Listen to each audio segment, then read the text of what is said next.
에베소서 6장 4절 또 아비들아 너희 자녀를 노엽게 하지 말고 오직 주의 교훈과 훈계로 양육하라.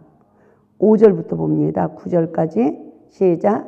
종들아 두려워하고 떨며 성실한 마음으로 육체의 상전에게 순종하기를 그리스도께 하듯 하라. 눈가림만 하여 사람을 기쁘게 하는 자처럼 하지 말고 그리스도의 종들처럼 마음으로 하나님의 뜻을 행하고 기쁜 마음으로 섬기기를 주께 하듯 하고 사람들에게 하듯 하지 말라. 이는 각 사람이 무슨 선을 행하든지 종이나 자윤이나 주께로부터 그대로 받을 줄을 암이라. 상전들아 너희도 그들에게 이와 같이 하고 위협을 그치라. 이는 그들과 너희의 상전이 하늘에 계시고 그에게는 사람을 외모로 취하는 일이 없는 줄 너희가 암이라. 아멘. 오늘 말씀의 제목은 목자와 양의 관계입니다. 목자들아, 양들아, 성령님이 교회들에게 하시는 말씀을 듣는 귀한 시간이 될 수 있길 바랍니다. 오늘 목자들아 라는 말씀은 목자는 부모와 같대요. 그래서 부모는 어떻게 하래요? 에베소서 6장 4절을 보면 아비들아 너희 자녀를 노엽게 하지 말고 오직 주의 교훈과 훈계로 양육하라 그러죠. 그래서 이 목자와 양의 관계를 우리가 보게 되지면 목자와 양의 관계는 부모와 자녀의 관계라고 하셨어요. 육신의 부모에게도 공경하면 땅의 기름진 복을 받는데요.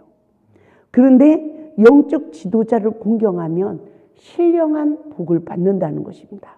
그러나 영적 지도자와 관계가 깨지면 하나님의 은혜를 성도들은 공급을 받지 못한다는 거예요.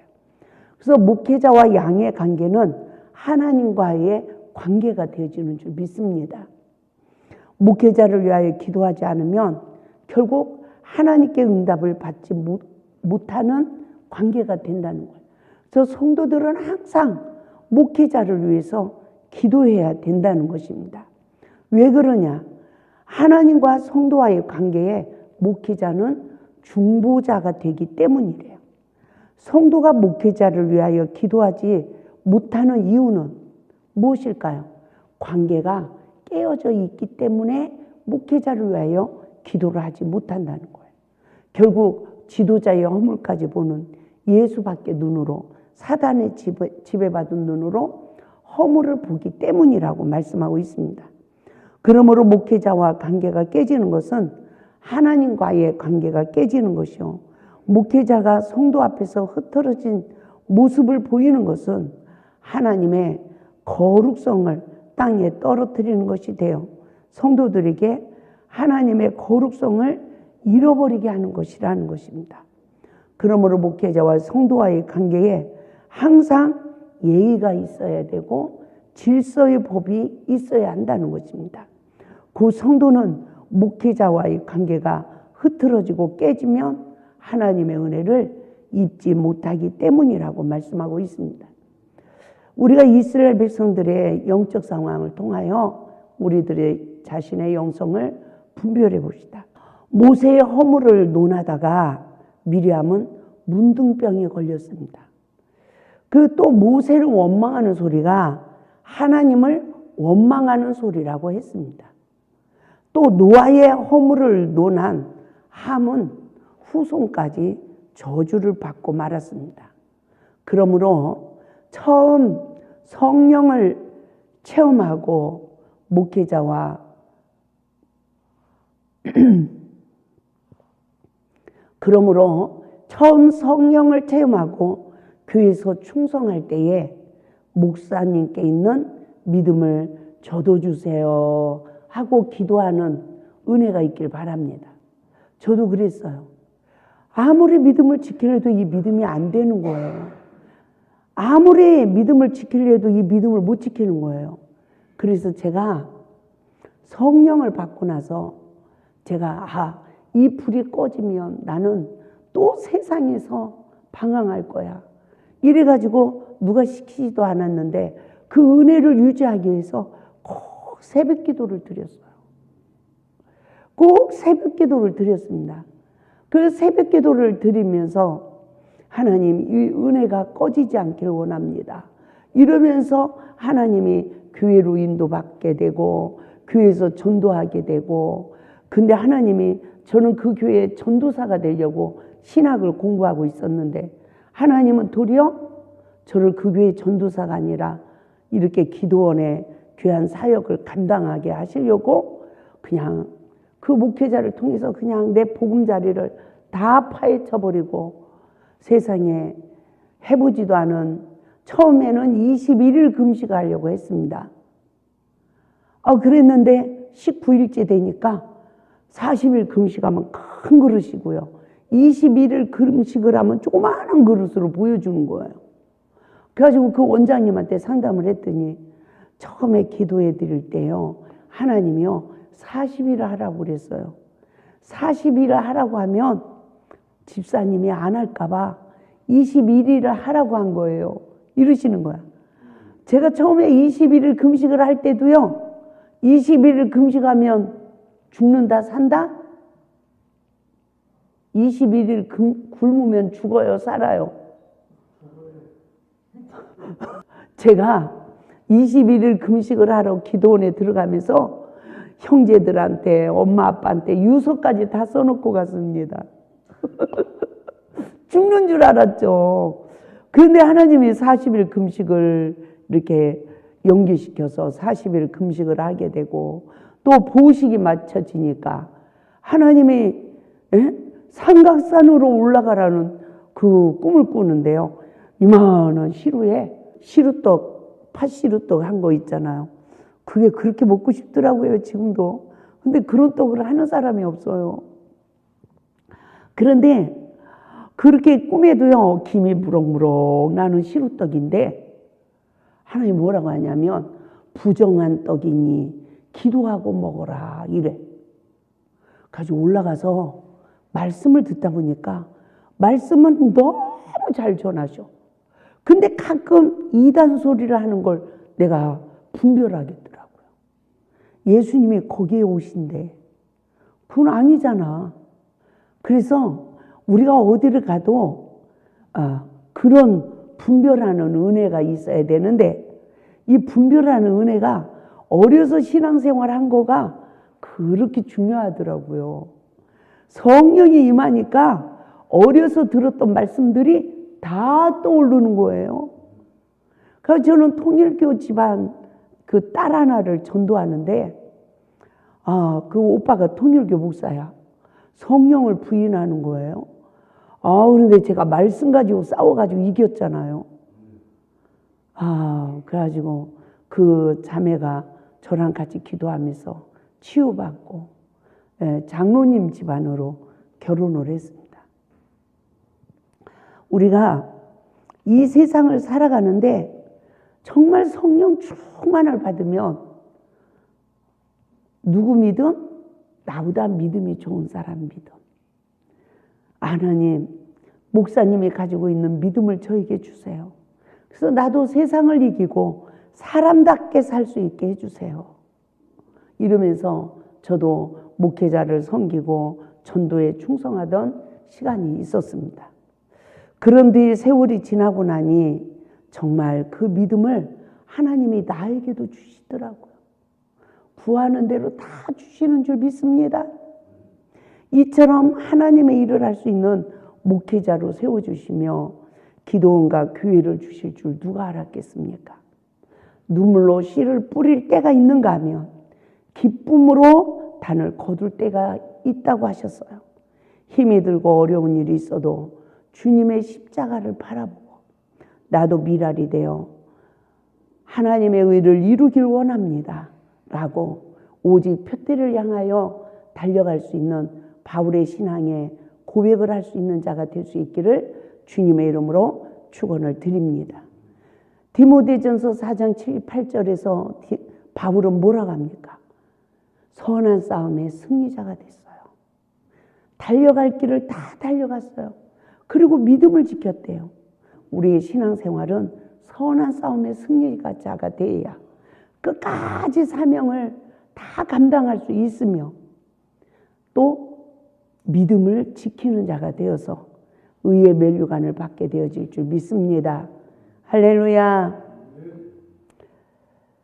그러므로 우리가 오늘 상전들아 공갈을 그치라. 오늘 옛날 성경은 상전들아 공갈을 그쳐라 그랬고요. 지금 개역 성경에는 상전들아 종들을 위협하지 말라 그래요. 우리는 어떠한 상황에서도 행하는 대로 갚으시는 하나님이 계시다는 것을 믿죠. 선을 행하면 선으로 갚고 악을 행하면 악을 갚아. 정말 악을 행하면 악을 행하는 그 결말이 우리에게 주어지죠. 그래서 이스라엘이 망한 이유가 가난하고 불쌍한 자들을 돌아보지 않았기 때문이었다고 말합니다. 자, 하나님은 지도자를 세울 때 어떤 사람을 세우죠? 먼저 훈련을 시켜요. 근데 그 모든 어려움의 훈련을 믿음으로 이긴 자를 하나님이 세우신다는 거예요. 오늘 이렇게 성전을 이렇게 들어오려고 하는데 저를 기도시키지 마세요. 이런 분이 계셔. 누구랑은 안 해. 그러면 평생 하나님 앞에 기도를 못하는 사람이에요. 그래야 돼요. 해야 돼요. 주여 나를 써주시옵소서. 아멘. 그러면 기도를 시키면 기도를 자신이 없어. 그러면 기도 준비를 하는 거예요. 미리. 기도문을 적어. 그래가지고 써서 기도하는 게 얼마나 복인데요. 제가 서울에서 교회를 할 때는 아무도 기도 안 시켰어요. 안수 집사님 한 분이 계속 주일날마다 기도를 하셨는데 그분이 꼭 써가지고 기도를 하세요. 그런데요. 그렇게 기도하면서 기도 준비를 해가지고 기도를 하시니까 교회에 예언의 말씀도 나오고 기도 중에요. 저는 그걸 다 알아듣죠. 하나님이 경고의 말씀도 나오고 하나님의 그 기도를 통하여서 일을 하시더라고요. 그래서 어떤 모양으로든 훈련된 자를 하나님이 사용하신다는 것을 믿으시기 바랍니다. 그리고 하나님은 공평의 하나님이에요. 골로새서 4장 1절 봐요. 형제들 상전들아 의와 공평을 종들에게 베풀지니 너희에게도 하늘에 상전이 계심을 알지어다 그랬어요. 에베소서 6장 9절에서도 상전들아 너희도 그들에게 이와 같이 하고 위협을 그치라. 이는 그들과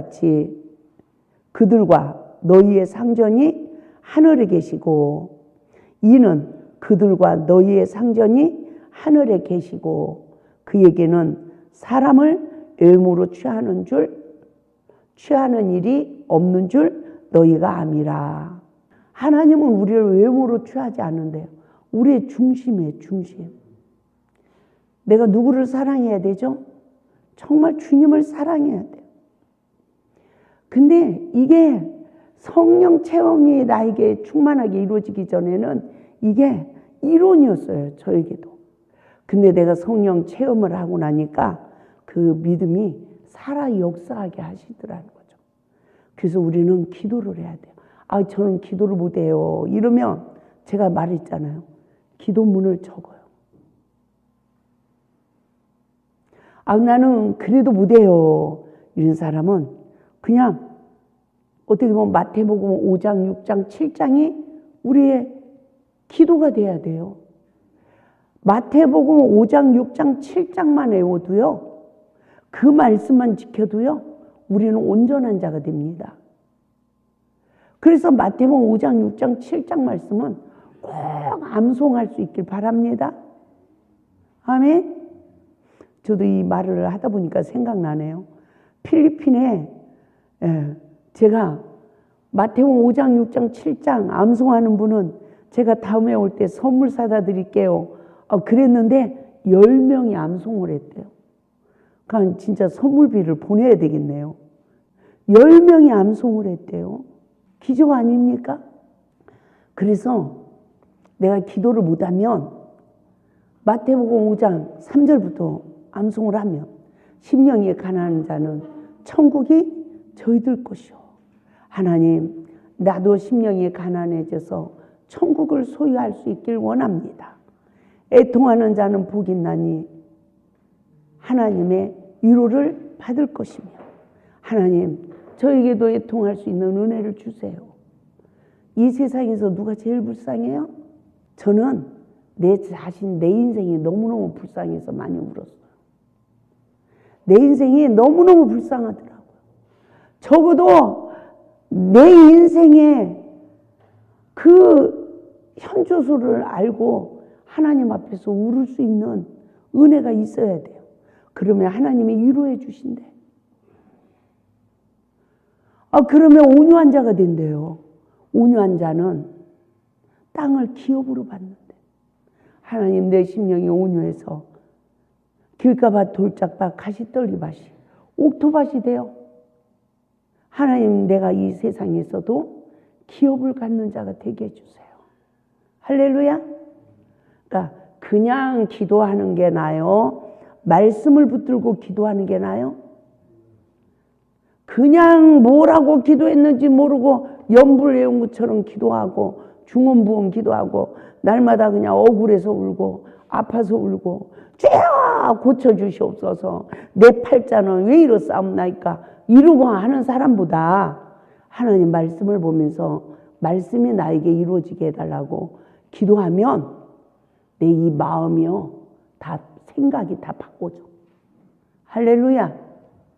그러면 정신도 바르게 되고 마음도 바르게 되고 건강한 마음도 돼서 우리 모두가 온전해지는 귀한 은혜가, 축복이 주어짐을 믿으시기 바랍니다. 누구나 하나님의 손 아래 내 인생이 있음을 알아야 되는 거예요. 그래서 기도원 사명을 감당하며 많은 사람과 사람 사이에 어려움이 주어질 때마다 이 십자가를 지지 않으면 하나님은 내일의 십자가를 나에게 허락하지 않을 것이야 라는 그러한 믿음과 두려움을 가지고요, 하루하루 하나님 앞에서 십자가를 지려고 인내하며 기도하던 시간들이 저에게도 많이 있었습니다. 종들아, 하인들아, 성령님이 교회들에게 하시는 말씀을 다시 들어보겠습니다. 상전에게 어떻게 하래요? 죽게 하듯 하래요. 에베소서 6장 5절에서 8절을 보면 종들아 두려워하고 떨며, 누구 앞에서? 상전 앞에서 두려워하고요, 떨으래요. 그리고 성실한 마음으로 육체의 상전에게 순종하기를 그리스도께 하듯 하래요. 눈가림만 하여 사람을 기쁘게 하는 자처럼 하지 말고 그리스도의 종들처럼 마음으로 하나님의 뜻을 행하고 기쁜 마음으로 섬기기를 주께 하듯 하고 사람들에게 하듯 하지 말라.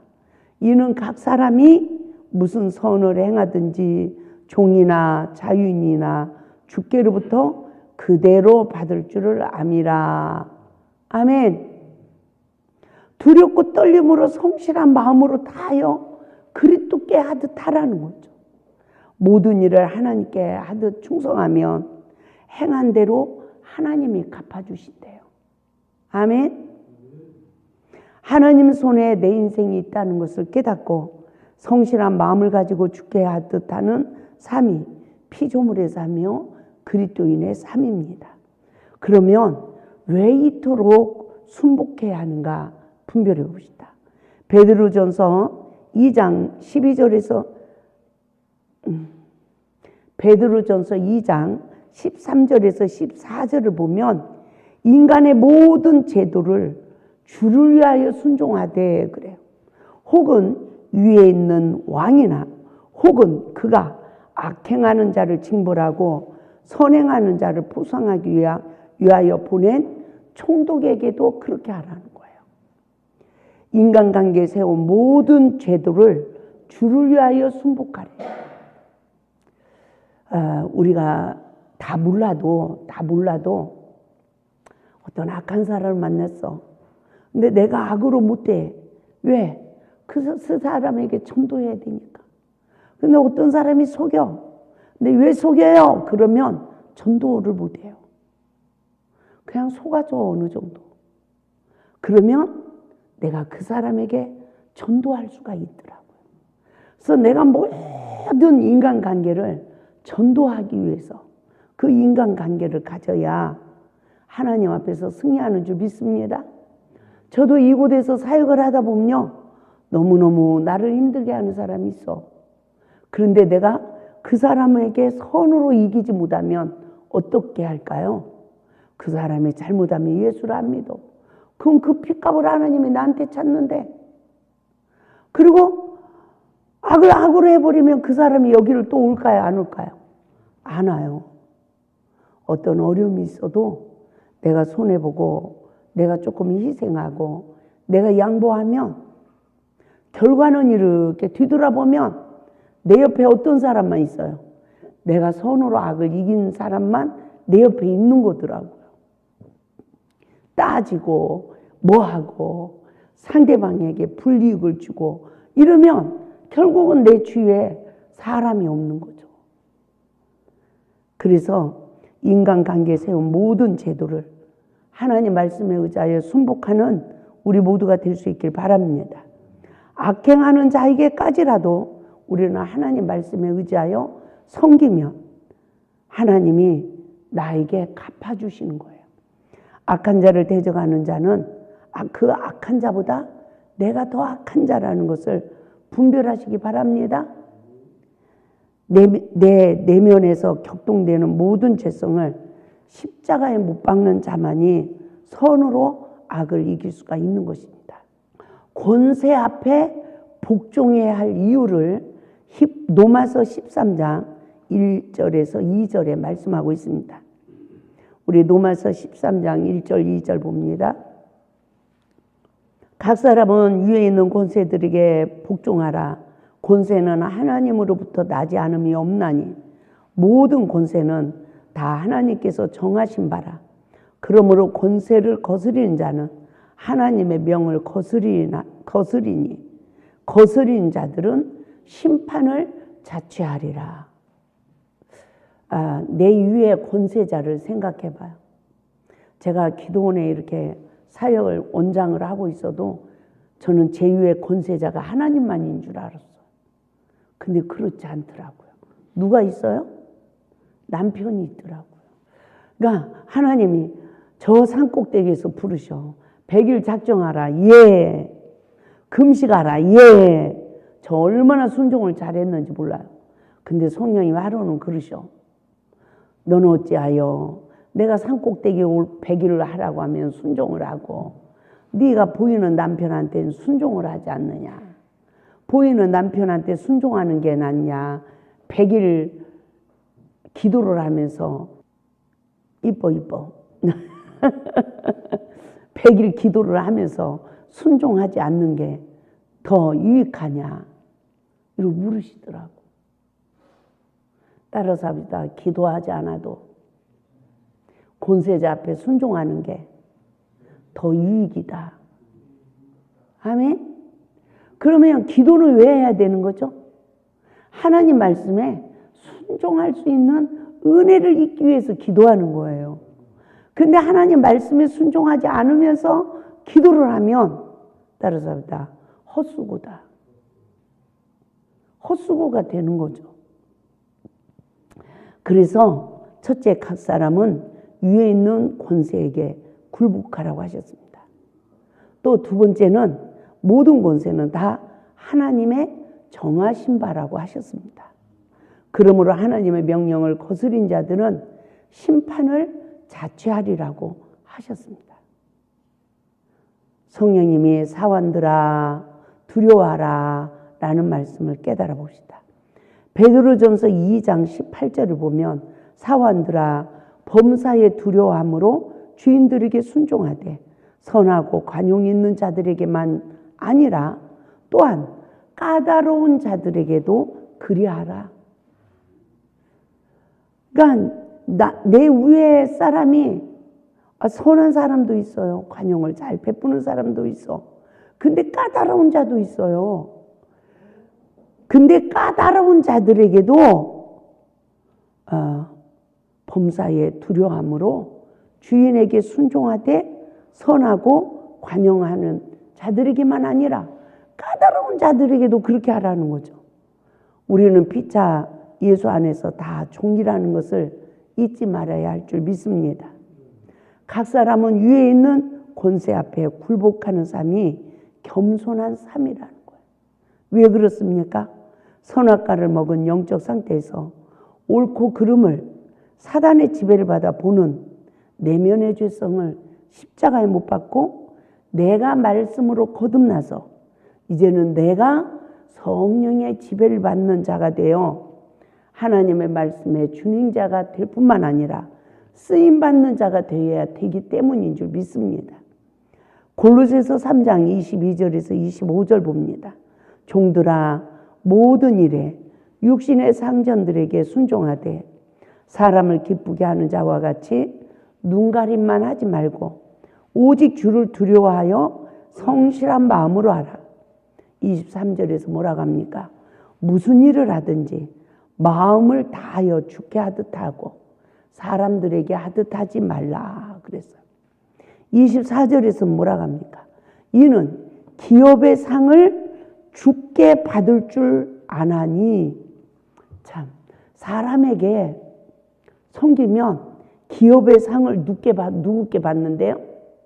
하나님께 받는데요. 너희는 주 그리스도를 섬기느니라 라고 말씀하시면서 25절에서는 불의를 행하는 자는 불의의 보응을 받으리니 주는 사람을 외모로 취하심이 없느니라 그러셨어요.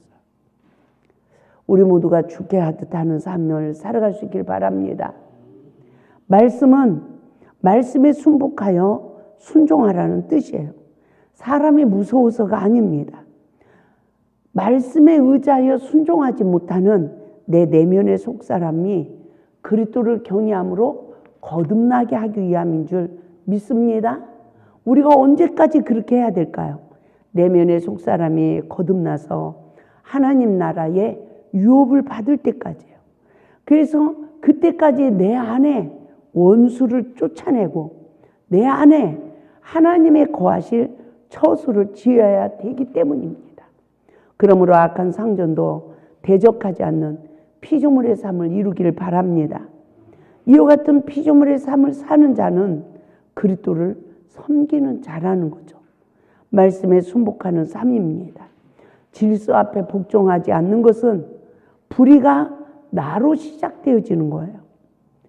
그래서 나에게 보응의 잔이 주어지는 시험을 받게 되기 때문에 불의를 행하면 보응을 받기 때문에 우리는 하나님 말씀에 의지하여 상전에게 순종해야 된다는 것을 말씀하고 있어요.